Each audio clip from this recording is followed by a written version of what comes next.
안녕하세요. 소리의 가치입니다. 구독과 좋아요, 알림 설정 부탁드려요. 오늘의 사연 시작할게요. 첫 번째 사연입니다.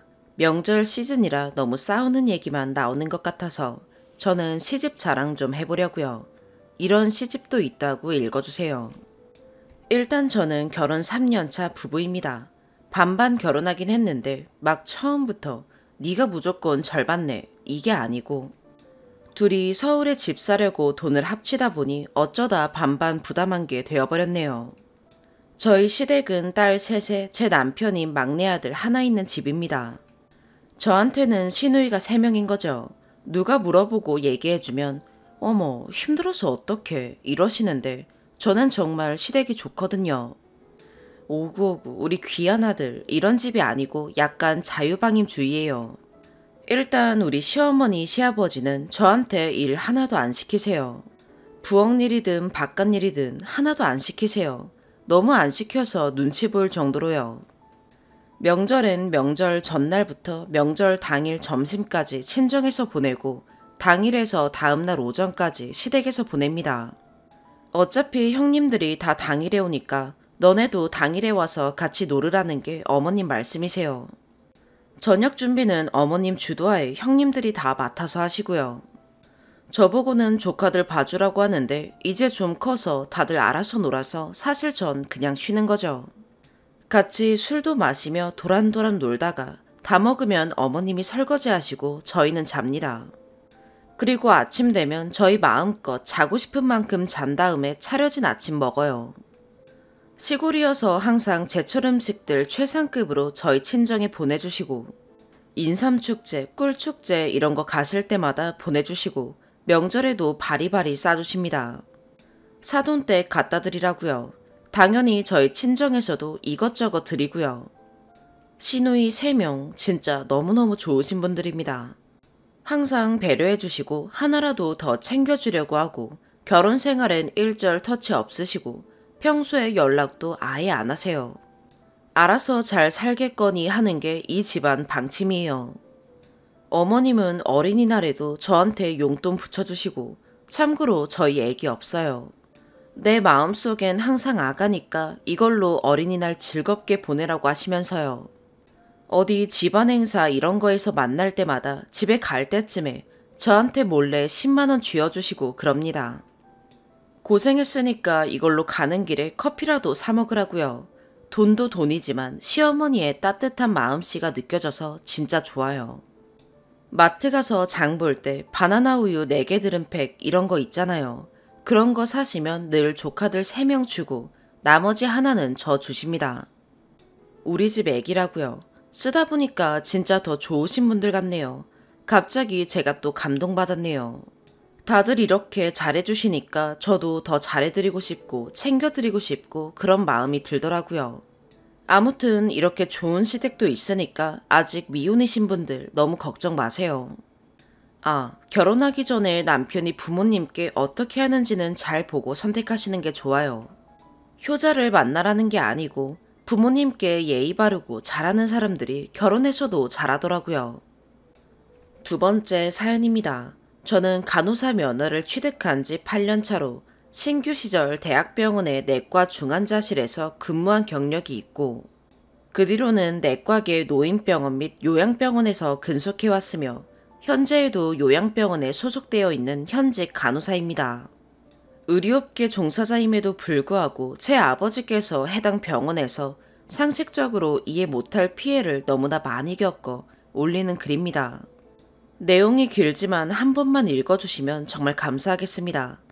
아버지는 2월부터 감기 증상이 있었는데 재택근무를 하며 집에서만 생활하셨던 분이었음에도 혹여나 코로나가 아닐까 싶어 선별진료소에 찾아가 검사를 받으셨고 결과는 음성이었습니다. 이후 약국에서 종합감기약을 처방받아 장기적으로 복용했으나 차도는 없었고 3월 말 급격하게 몸이 붓기 시작하면서 소변량이 하루에 100cc 정도가 나오는 핍뇨 증상과 함께 흑색변을 다량으로 모시곤 3일 만에 배와 다리가 심하게 부풀었으며 전신 가려움증이 생겼다고 합니다. 여러 가지 증세가 겹치고 소변이 잘 나오지 않자 아버지께선 3월 30일 동네 비뇨기과를 찾아가셨습니다. 비뇨기과 원장님께서는 아버지의 모습을 보자마자 깜짝 놀라셨고 문진 후 여기에 계실 상태가 아니다. 지금 당장 큰 병원으로 가셔야 한다. 라고 다급히 전원 의뢰서를 써주며 모 시립병원으로 연결해 주셨습니다. 2주 뒤인 4월 13일 간 CT, 3주 뒤인 4월 21일 결과를 들으며 주치의 교수와 진료를 보기로 스케줄이 짜였지만 그 전에 응급 상황이 터질 것만 같아 4월 10일 해당 병원 응급실로 모셔갔습니다. 아버지는 4월 8일이 되어서야 거동이 어려울 정도로 온몸이 아프고 숨이 차 식사도 제대로 할 수 없는 상태라는 소식을 저희에게 알리셨어요. 코로나 시국에 의료진인 딸과 직업 군인인 아들이 찾아오기 곤란한 상황이라는 이유로 괜한 걱정을 끼칠까 저희에게 아프다는 말씀을 하지 않으셨던 모양입니다. 첫 번째, 교수는 문진 의사로서 마땅히 해야 할 의무를 이행하지 않았습니다. 해당 병원의 응급실에선 아버지의 상태를 보시곤 바로 휠체어를 빌려주셨습니다. 그리고 주 보호자로 등록된 저와 아버지가 초기 평가를 하며 간호정보조사지를 작성하는 동안 끔찍한 사실을 알게 되었습니다. 아버지가 담당 주치의로 배정되어 있던 소화기 내과 교수와 3월 31일 외래 진료를 보며 상담했다는 기록이 남아있다는 겁니다. 동네 비뇨기과에서 해당 병원의 외래 일정을 대신 예약해준 줄로만 알았던 저는 큰 충격에 빠졌습니다. 동네 비뇨기과를 방문했던 3월 30일부터 해당 병원의 교수와 상담했던 3월 31일, 그리고 응급실을 방문한 4월 10일까지 아버지의 외적 상태는 큰 차이가 없었다고 해요. 해당 부분은 증빙자료가 필요하다면 방문 비뇨기과의 증언 또는 CCTV 영상 등을 요청토록 하겠습니다. 교수는 아버지의 코끼리처럼 부은 다리, 신발을 신을 수 없을 만큼 발등이 솟은 발, 복수찬 배를 대충 옷 위로만 훑어보고 기본적인 신체 검사 및 촉진하지 않음은 물론 활력 징후 측정, 키와 몸무게조차 재지 않았습니다. 또 식사는 했냐, 몇 시에 먹었냐만 물은 뒤 금식 없이 당장이라도 할 수 있는 혈액검사와 타검사를 아무것도 권고하지 않았습니다. 환자에게서 적절한 정보를 끌어내어 문진하는 능력은 의료진으로서 의사의 역량이자 의무입니다. 해당 교수는 면허만 지니고 있을 뿐 의사로서의 자격이 없는 것입니다. 또 이후 교수는 아버지가 입원한 11일 일요일에 당직이라며 그날 10시에 회진을 오겠다 해놓고 얼굴 한번 비추지 않았습니다. 두 번째, 교수의 불순한 태도. 교수는 진료 내내 경멸하는 눈으로 아버지를 바라보며 하대하듯 이야기했고 심지어 아버지께서 과거 잘못된 한약 복용으로 간 기능이 온전치 못하며 1970년대에 C형 간염에 걸렸다는 이야기를 들었다고 먼저 말을 꺼냈는데 이전에 직장 생활하면서 건강검진을 받았냐, 검진에서 C형 간염이 나온 적이 있냐 물은 뒤 그런 적 없다고 대답하자 그럼 C형 간염이 아닌 거네 하고 화를 냈습니다. C형 간염 검사는 직장인 건강검진에 포함되어 있는 기본 항목이 아닙니다. 교수는 그런 상식적인 부분까지도 모를 만큼 무지한 사람이거나 제대로 진료를 시행할 목적이 처음부터 없던 겁니다. 아버지의 체감상 상담 시간은 고작 3분, 길어봤자 5분 정도였다고 합니다. 교수는 그 짧은 순간에 저런 불순한 태도로 환자를 응대했으며 마지막으론 21일 진료 시간에 15분 일찍 와서 자신을 기다리게 하지 말라는 소리나 했다고 하네요. 세 번째, 해당 병원 응급실 간호사의 무례한 응대 방식과 비체계적인 병원 시스템. 초기 평가 후 격리실을 안내해준 간호사는 저에게 보호장구와 장갑을 착용하고 보호자가 직접 환자를 침대 위에 눕혀달라 하셨고 아버님이 혼자 계시기 불안해하실 것 같으면 함께 대기하면서 의사를 기다리라고 했습니다.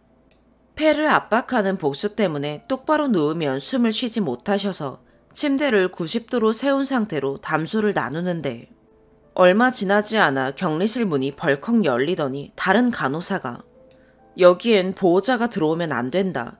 당장 그 안에서 모든 보호장구를 벗고 나와라 라고 외치곤 아니, 들어가라고 하지도 않았는데 왜 들어가 있고 난리야. 라며 제가 멋대로 들어갔다는 듯이 짜증을 냈습니다. 들어가라고 하지 않았다면 외부인인 제가 어디에 있는지도 모를 보호장구를 어떻게 착용하고 거기에 들어갔을까요? 황당하게 쫓겨나버린 저는 바깥으로 나가 안내해주시는 분께 격리실을 안내해준 간호사는 아버지와 함께 의사를 기다리라고 했는데 다른 간호사가 들어와 나를 내쫓았다. 왜 근무자마다 말하는 내용이 다르냐? 원래 이렇게 비체계적으로들 근무하냐? 말씀드렸더니 안내원분이 담당 간호사를 불러 상황 설명을 부탁드렸습니다. 담당 간호사는 커뮤니케이션에 문제가 있었던 것 같다며 추후 낯번 간호사를 통해 내용을 확인해 보겠다 했고 저희는 그렇게 아버지를 격리실에 홀로 둔 채 기억 없이 대기하게 되었습니다. 네 번째, 제대로 된 처치가 이루어지지 않는 병원. 아버지는 의사소통에 아무런 문제가 없고 의식이 명료한 상태라 어떤 처치가 진행되고 있는지 본인이 직접 휴대폰으로 메시지를 적어 전송해 주셨어요. 진행성 출혈이 있는지 확인하기 위해 예방적 차원에서 항생제와 지혈제를 투약받았고 코에 비위관을 꽂아 위세척과 직장을 통한 잠열 검사를 받았다고 합니다. 유치 도뇨관 삽입도 시도했지만 요도까지 심하게 부어있어 실패했다고 했고요. 정상적인 헤모글로빈 수치는 성인 남성의 경우 13.5에서 17.5이며 8 이하부터는 수혈이 고려되는 수치라 아버지의 경우 당장 수혈이 필요한 빈혈 상태였습니다. 아버지는 혈액검사상 헤모글로빈 수치가 5.9로 측정되어 수혈 동의서를 작성하셨다고 했는데 재확인을 한다며 체열만 반복하고 결국 몇 시간이나 더 지연된 후에야 수혈이 진행되었습니다. 다섯 번째, 긴급 상황에 소리쳐도 응답 없고 콜벨 안내 없는 병원. 항생제 탓인지 아버지는 갑자기 배가 심하게 아프셨다고 해요. 간호사를 부르기 위해 목이 터져라 소리를 지르고 CCTV를 향해 손을 흔들었지만 아무도 오지 않아 결국 다시금 저에게 메시지를 보내셨습니다. 처음 격리실에 입실할 때 콜벨 안내를 받지 못한 것이 기억나 난간 근처나 뒤쪽 벽에 초인종 같은 것이 있을 거라고 말씀드렸지만 침대를 90도로 세운 상태라 아버지는 콜벨을 찾지 못하셨습니다. 콜벨의 위치와 사용법을 알려주는 것은 어느 병원에서라도 기본적으로 제공되어야 하는 안내 내용입니다. 이는 명백한 응급실의 불찰이며 특히나 외부와 완전 차단된 격리실에서는 손이 닿지 않는 곳에 콜벨이 있는 것 자체가 애시당초 말이 안 됩니다. 급하게 해당 병원 응급실로 전화를 걸어 아버지에게 도움이 필요하다. 아버지가 아프시다는데 소리 지르고 CCTV에 손을 흔들어도 아무도 오지 않는다. 콜벨 위치와 사용법 또한 안내받지 못했으니 자세히 설명해달라 부탁했습니다. 전화를 받은 분은 알겠다고 하셨고 담당 간호사에게 내용을 전달해서 그 간호사가 찾아갔는데 그분은 문만 빼꼼 연 채 뭐 필요한 것이 있냐 물어보고 아버지가 먼저 콜벨이 어디 있냐 묻기 전까지 콜벨에 대해 설명하지 않았으며 그 질문을 듣고도 침대 뒤에 있어요 라고 쌀쌀맞게 외친 후 그대로 나가버렸다고 합니다. 결국 아버지는 격리실에서 나올 때까지 단 한 번도 콜벨을 사용하지 못하셨습니다. 여섯 번째, 환자에게 도대체 왜 그러세요? 이후 설사는 계속되었고 몸을 제대로 가누기 어려운 비닐 덮인 좁은 침상 위, 낙상 발생 가능성이 다분한 위험 상황 속에서 용변 처리가 원활히 되지 않아 아버지께서 바지에 실수를 하셨다고 합니다. 재차 소리 지르며 CCTV를 향해 수신호를 보냈으나 그로부터도 한참 뒤 위와 동일인인 담당 간호사가 본인의 일을 하기 위해 찾아와 뒤늦게 상황을 알아차리곤 그제야 뒷처리를 도와주겠다고 했지만 이미 화가 잔뜩 난 아버지는 당신은 도대체 뭐하는 사람이냐 담당 간호사에게 물었고 그분은 환자분을 도와주기 위해 있는 사람이라고 했답니다. 그 전까지는 자기 일만 할 뿐 아무것도 도와주지 않았으면서요. 그 대답에 더욱 기분이 상한 아버지께선 당신 같은 사람 도움은 필요 없다며 욕설과 함께 담당 간호사를 내쫓았고 응급실에선 환자가 처치해 비협조한다며 저희에게 용변을 처리하라고 보호자를 호출했어요. 후에 아버지께선 욕해서 미안하다고 사과하셨습니다. 남자인 제 동생이 보호장구를 착용하고 들어가 몇 번이고 용변을 치워드리며 아버지를 진정시키기 위해 오랜 시간 격리실 안에서 대화를 나누는 것이 그때는 허용되었습니다. 그렇게 아무런 도움을 주지 않을 거면 처음에 저를 왜 그렇게 내쫓으셨는지 참 야속하더군요. 나중에 아버지께서 이야기하시길 해당 병원 응급실 의료진들은 자신을 사람으로 보지 않는 것 같았다고 말씀하셔서 저희 남매는 괜히 그런 병원으로 아버지를 모셨다는 후회를 끝없이 해야 했습니다. 7번째, 심각한 위생개념. 이러다 환자 감염, 돌아가시는 상황까지 이어질 수 있어요. 격리실에서 아버지는 수혈을 포함해 여러 가지 수액을 막기 위해 3웨이가 잔뜩 연결된 혈관 주사를 양팔에 꽂고 계셨는데요. 참고로 3웨이는 한 혈관 통로로 다수의 수액 라인을 연결할 수 있도록 하는 밸브 형식의 커넥터로서 2개 이상도 연결이 가능합니다. 담당 간호사가 복잡하게 엉킨 수액 라인을 정리하면서 연결되어 있던 수액 라인을 빼고는 캡을 씌우지 않은 채 비닐만 덮여 있었던 비멸균 상태의 침대 발치에 아무렇게나 내려놓은 후 나머지 선들을 정리한 뒤 이미 오염된 그 수액 라인을 다시 3웨이에 연결했다고 합니다. 해당 행위는 환자를 감염, 더 나아가 돌아가실 수도 있게 만드는 의료 과실입니다. 제가 간호사고 친인척 중에도 의료계 종사자가 많아 비록 아버지 본인이 의료계 종사자는 아니더라도 아버지는 그 행위가 위험하다는 것을 알고 계셨습니다. 하지만 이미 기력이 매우 떨어져 있는 상태여서 담당 간호사에게 항의하지 못했고 저에게 사진을 찍어 보내지도 못하셨어요. 이 부분은 병원 민원실에 CCTV 열람 허가를 요청했고 행위 사실이 확인되면 문제 간호사에게 형사처벌을 원한다고 말씀드렸지만 어떻게 진행이 될지는 모르겠네요. 그들이 열람 요청을 거부하거나 CCTV 자료를 지웠다면 과실행위, 은폐 의도로 보고 경찰에 도움을 요청할 계획입니다. 8번째, 의미 없는 출입증. 응급실로 들어간 날 22시에서 23시가 가까워질 무렵 입원이 결정되었다는 연락을 받았습니다.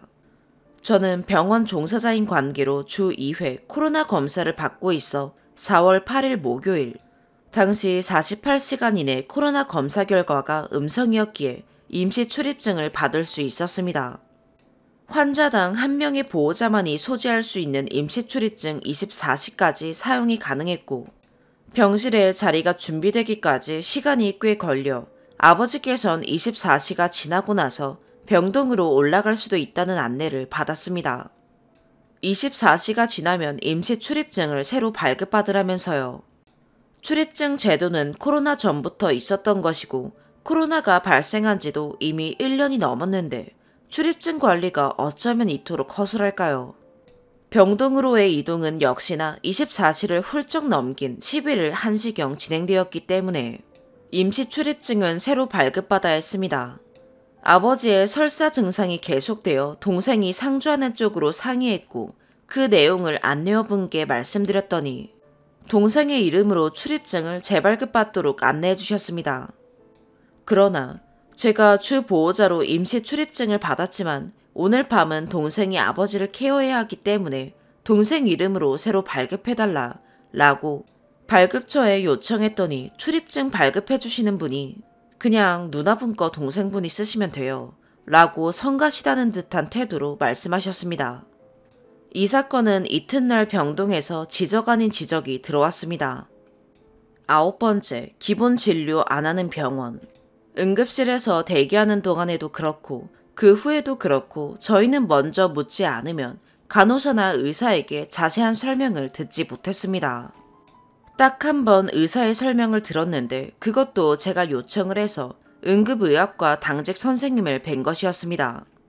앳된 얼굴의 응급의학과 선생님께서는 간 CT 판독상 저희 아빠가 간경화라 하셨지만 그렇게 심각한 상태가 아니라 일반 병동 1인실로 당시 코로나 검사 결과가 나오지 않았기 때문에 1인실로 이동할 예정이며 위장관 출혈이 없는 것으로 보여 특이사항이 없으면 하루 더 금식을 유지했다가 11일 중 위내시경을 시행할 거라고 설명해 주셨습니다. 저는 고위험 간염병을 확인하는 검사로 환자는 물론 의료진의 안전을 위한 필수 검사를 했는지 여쭸는데 간경화가 확실하기 때문에 그런 건 지금 당장 급하지 않다고 하셨습니다.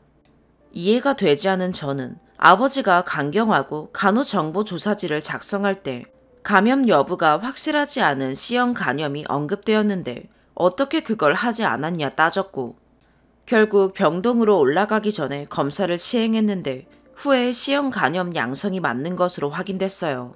일반 병동으로 옮기고 난 후 4월 11일 아침 당연하게도 코로나 검사는 음성으로 판정됐습니다. 하지만 응급실에서부터 병동에 올라와서까지 320ml PRBC를 2팩 수혈받고도 헤모글로빈 수치는 5.9에서 5.4로 오히려 더 떨어졌습니다.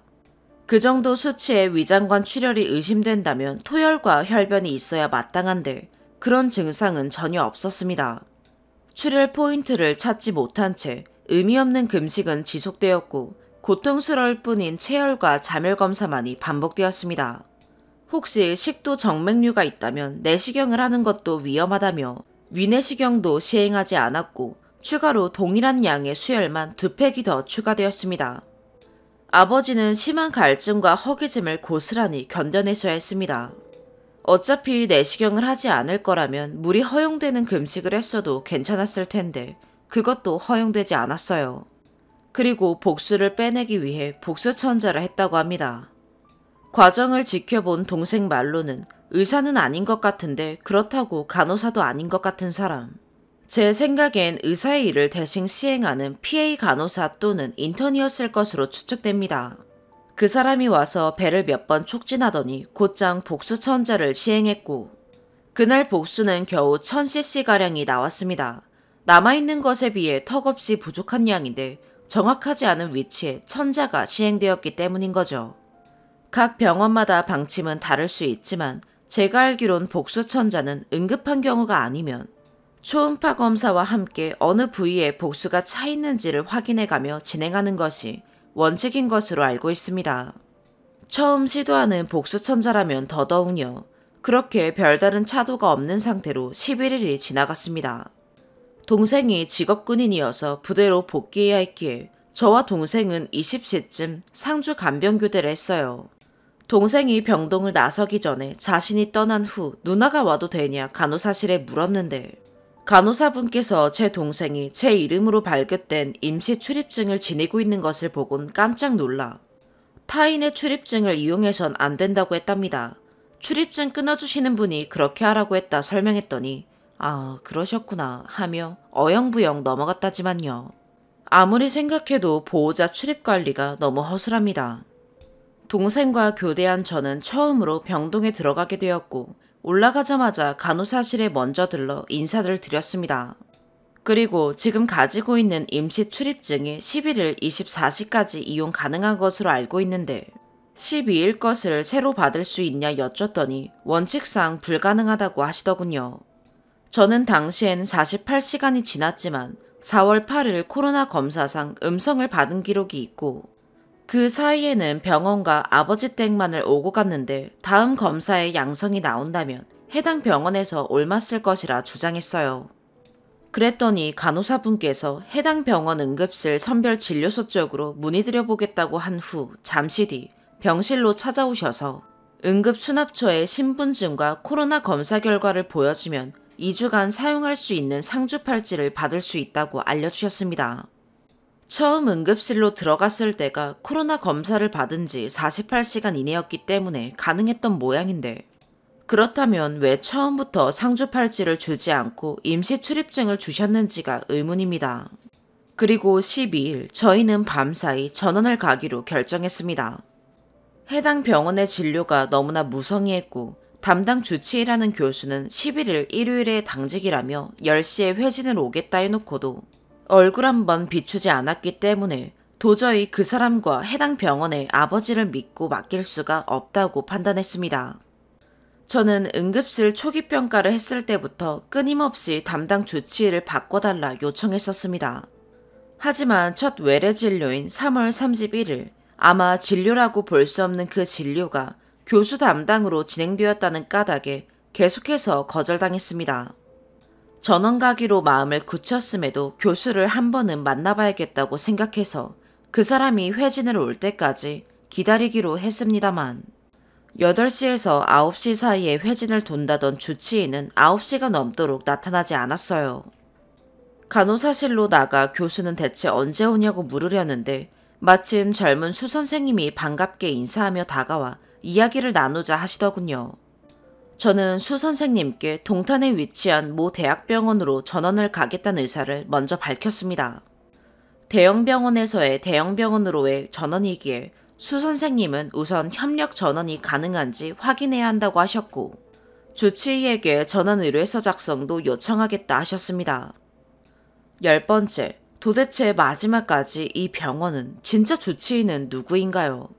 내부 소통 부재로 환자와 보호자에게 역정내는 병원.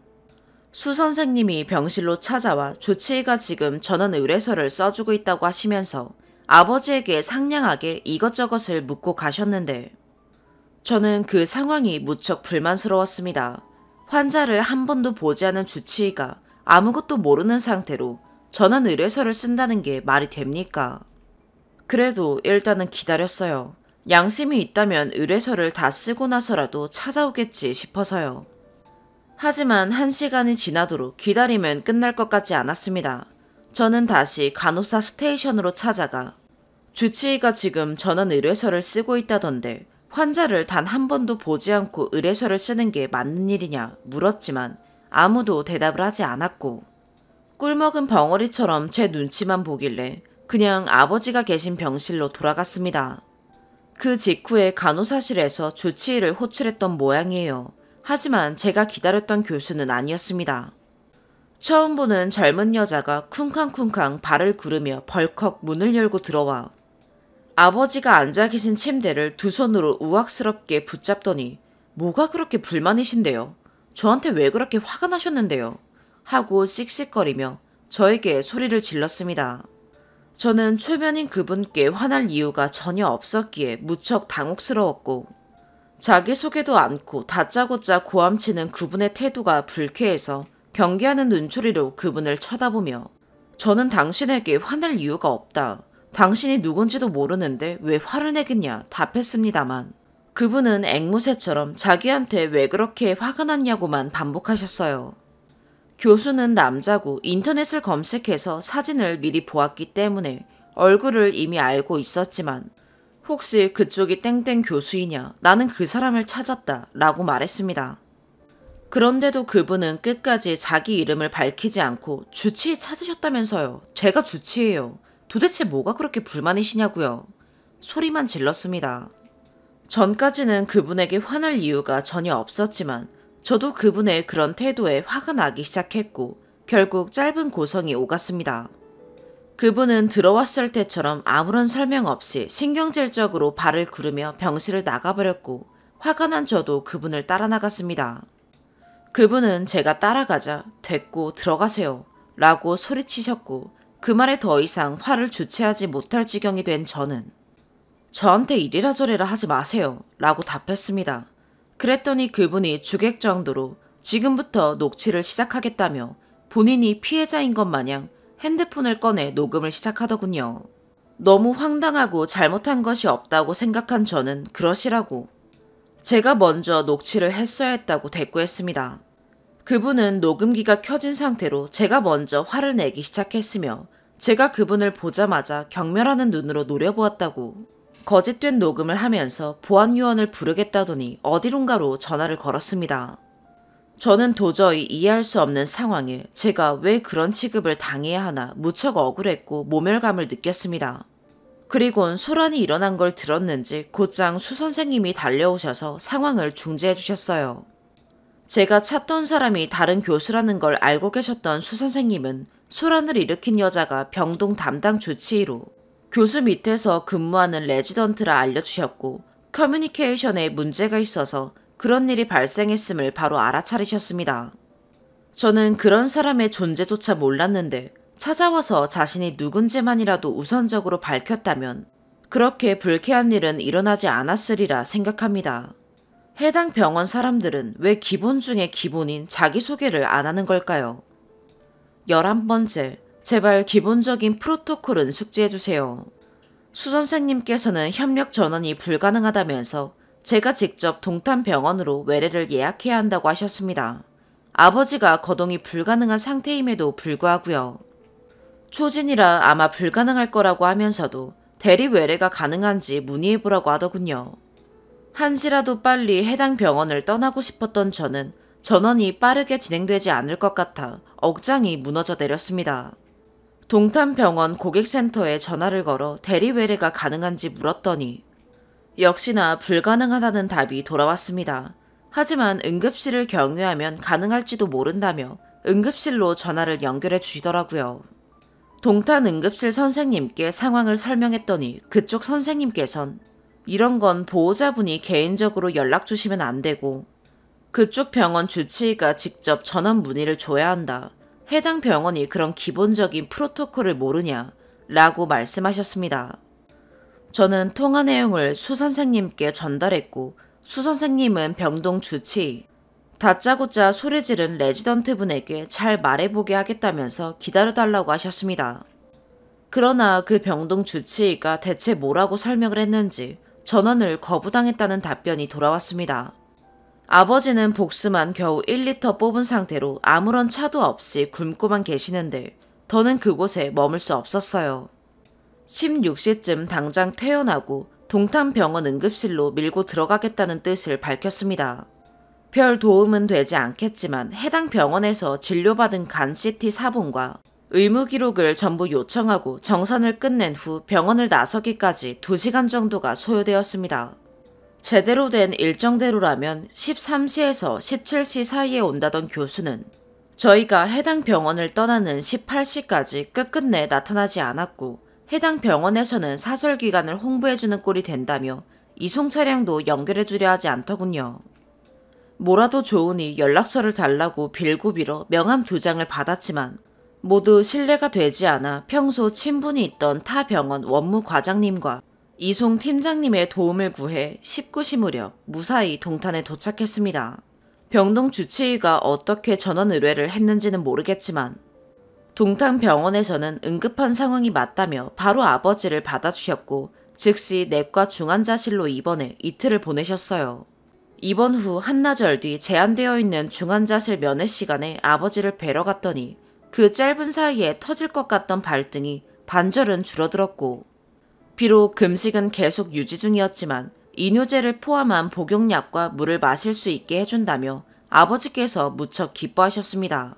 고작 한나절 만에 사람다운 모습을 되찾을 수가 있었는데 해당 병원에선 왜 아무것도 해주지 않았을까요? 이틀 차이는 초음파를 보며 복수를 2리터 이상 뽑았고 다음날 간호간병 통합병동으로 전동을 갈 수 있었습니다. 동탄으로 입원한 첫 3일간 복수를 포함해서 몸에 쌓여있던 수분이 쭉쭉 빠져나가 아버지의 체중은 무려 13kg이 줄었습니다. 덕분에 몸이 가벼워져 보행이 수월해졌고 이젠 누워서 잠을 자도 숨이 차지 않게 되었습니다. 동탄 병원 선생님들은 아무리 바쁘고 힘들어도 어느 누구 하나 무례하게 굴지 않고 꼬박꼬박 자기소개하며 침착하게 설명해 주신다고 아버지께서 무한 신뢰를 하시네요. 하지만 좋은 예우를 기대하긴 어려울 것 같습니다. 동탄병원에선 아버지가 이미 간경화 말기 단계라고 하며 간이식 권고하셨습니다. 물론 아버지가 입원했던 시립병원에도 친절하고 상냥하신 분들이 계셨습니다. 병동 간호사 위주로요. 하지만 그분들도 제대로 된 처치를 놓친 것이 많았죠. 바쁜 것은 이해하지만 정맥 주사 라인을 전혀 관리하지 못하시더라고요.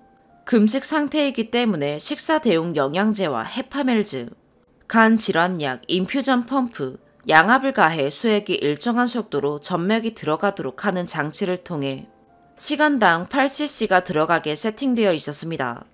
PPI, 위장약이 처방된 상태였는데 세트 챔퍼가 가득 차 있었습니다. 주사약이 혈관으로 들어가지 못하고 수액팩으로 역류하기 때문에 발생하는 현상입니다. 혈관 카테터가 꽂혀있는 자리에서도 피가 멈추지 않아 수시로 테이프가 졌는데 주사를 봐달라고 하면 태가던만 갈아주시더라고요. 이미 기대하는 바가 없었기에 따로 지적을 하지는 않았지만 결론적으로 저희 아버지는 영양제마저 들어가지 않은 채 계속 굴기만 하셨던 거예요. 전신 부종이 심해 종창은 육안으로 확인되지 않겠지만 카테터가 바깥으로 빠져나와 약간 구부러져 있는 것이 보일 겁니다. 촉진을 하면 알아차릴 수 있는 종창과 혈관통이 있었기 때문에 즉시 제거했어야 했는데 병동에선 아버지께서 아파하는데도 해당 헤파린락을 계속 사용하고 있었고 제가 빼달라고 말씀을 드린 후에야 제거해 주셨습니다. 그리고 항생제 AST를 시행하지 않으셨더라고요. 알러지 반응이 있는지 항생제 사용 전에 시행하는 피부 검사입니다. 항생제 알러지는 심한 경우 아나필락틱 쇼크를 유발하여 최악의 상황까지 이를 수 있어요. AST는 피부가 볼록 올라오도록 피내 주사를 놓고 주변에 동그란 마크와 약물명, 주사를 놓은 시간을 번지거나 지워지지 않게 새기는 것이 원칙입니다. 15분 뒤 주사 놓은 자리에 색깔의 변화 혹은 부푸는 등의 비정상 반응이 있는지 확인하기 위해서인데요. 모든 항생제는 아니지만 아버지에게 사용되었던 세프트리악소는 3세대 세팔로스포린 계열로 사용 전 AST가 필요한 약물입니다. 저는 아버지께 세프트리악손이 들어간다는 사실조차 전환의료서를 받아보고 나서야 알게 되었습니다. 아무도 항생제가 들어간다고 설명해주지 않았고 아버지의 몸에서 AST 마킹이 보이지 않았기 때문입니다. 혹시나 싶어 간병을 하는 동안 저런 마킹을 보았는지 동생에게 물었지만 동생은 간지러워하는 아버지의 몸을 여러 번 닦아주고 연고를 발라주면서도 보지 못했다 말했고 아버지 또한 저런 주사는 맞지 않았다 하셨고요. 맞았는데 모를 수는 없습니다. 피내 주사를 맞아보신 분은 아시겠지만 살갗에 놓는 주사라 통증이 아주 심하거든요. 제가 해당 병원의 간호기록지를 확인하지 못했고 전상상으로 AST를 시행했다고 기록되어 있을지도 모릅니다. 하지만 간호기록지를 포함한 의무기록은 환자가 퇴원하기 전과 후에도 충분히 조작이 가능하니 이제 와서는 굳이 확인해 볼 필요가 없다고 봅니다. 아버지가 전원을 가신 동탄병원에서도 지금 항생제를 사용하고 있습니다. 투약 전에 AST를 하는데 저희 아버지께서 그게 뭐냐, 항생제 맞을 때 꼭 해야 하는 거냐 물어보면서 해당 시립병원에서는 그런 주사를 맞지 않았다 라고 말씀하시기에 의문이 든 동탄 측 담당 간호사분이 아버지 몸을 살피며 AST 흔적을 찾아보았지만 아무것도 발견하지 못했다고 하시며 감사하게도 그 내용을 간호기록으로 남겼다고 하더군요. 증빙자료가 필요하다면 동탄병원 측에 간호기록지 출력을 요청하도록 하겠습니다. 일련의 내용들은 4월 12일 해당 병원 퇴원날 민원실에 상세한 컴플레인을 걸어놓은 상황입니다. 저는 명백한 의료 과실을 저지른 해당 병원 의료진들에게 병원 측에서 내릴 수 있는 최대한의 징계와 처벌 및 형사처벌, 그곳에서 머무는 동안 저희 가족이 겪어야 했던 정신적, 심리적 피해 보상까지도 요구했지만 병원 측에서 어떠한 처사를 내릴지는 미지수입니다. 해당 병원의 의료진들은 응급실에서부터 제가 간호사라는 사실을 알고 있었음에도 이러한 만행을 저질렀습니다. 너무 기가 막혀서 병원을 떠나기 전 입원했던 병동의 수 선생님께 이런 일이 자주 발생하는지를 물었는데 상황에 따라 다르다라는 대답을 들었습니다. 제가 의료진이 아니었다면 이보다 큰 피해를 입었으리라는 생각이 드는 답변이었습니다. 다른 분들께서는 이러한 피해를 입지 않길 바라며 염치였지만 이번 일이 흐지부지 넘어가지 않고 해당 병원 의료진들이 받아 마땅한 징계와 형사처벌을 받을 수 있도록 관심 가져주시고 응원해 주시길 감히 부탁드립니다. 마지막으로 해당 병원의 벽보로 붙어있던 항의문이 많았습니다. 노조에서 게시한 글인 듯한데 해당 병원은 코로나 전담 병원으로 지정되어 있지만 현재 청소 인력을 대폭 줄여 제대로 된 방역이 시행되고 있지 않는 것 같습니다. 제 동생이 처음 상주 간병이 들어간 날 배정받은 병실이 건강보험 기준 하루 병실료가 23만 9,060원에 해당되는 1인실이었음에도 불구하고 매우 지저분했다며 그 사실을 제가 알면 큰 소동이 일어날 거라 예상했는지 동생이 직접 병실과 병실 내 화장실을 깨끗하게 청소했다고 하네요. 후에 아버지께 들은 바로는 간호사가 제 생각엔 조무사였을 것 같습니다. 일반인들은 유니폼을 입은 사람이 자기소개를 해주지 않으면 의사인지 간호사인지 조무사인지 알 방법이 없잖아요. 아무튼 아버지가 얘기하신 간호사라는 분이 직접 병동을 청소하더라고 말씀하시더군요. 기본적인 위생관리조차 제대로 이루어지지 않는 병원이 과연 코로나로부터 환자들을 안전하게 지킬 수 있을까요? 제가 벽보 사진을 찍은 후 몇십 분이 지난 뒤에 그 자리를 다시 지나가면서 보니 벽보가 전부 사라지고 없었습니다. 안 그래도 해당 병원 직원들이 저를 예의주시하고 있다는 걸 느끼고 있었는데 제가 사진을 찍은 직후 벽보가 사라진 것엔 대체 어떤 의미가 있을까 궁금하네요. 지금까지 긴 글 읽어주셔서 정말 감사합니다.